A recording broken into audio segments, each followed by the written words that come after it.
आइ हम आबि गेल छी मधेपुर। पछा गेट देख रहा है, मधेपुर के फेमस गेट है। मधेपुर का मार्केट है, हम आगे देखा यह गेट है, मेन गेट है मधेपुर का। इमहर रास्ता गेल छै, साइड चल गए भेजा।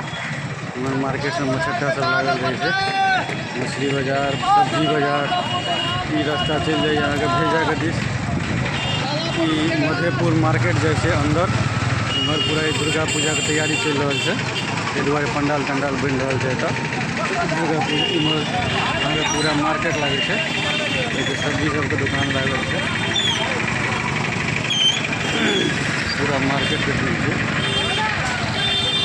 मेनली एतऽ मधेपुर मार्केट अहाँके सबसे ज़्यादा सस्ता है। हमर सबके झंझारपुर से बहुत सस्ता मार्केट है। एतऽ दू तीन टा चीज के मेन जे छै से बढ़िया मार्केटिंग होइ छै, जेना अहाँके मसाला के, कपड़ा के, या ई सब तरह के जे छै मार्केटिंग बढ़िया होइ छै। तो ई जे छै अहाँके पूरा मधेपुर मार्केट की इमहर देखियौ झंझारपुर के लेल गाड़ी लागल छै। झंझारपुर जाए के लेल रास्ता छै, झंझारपुर वाला रास्ता ही भऽ गेल। इमहर अहाँके मधेपुर मार्केट चलि जाइ छै, मधेपुर चौक।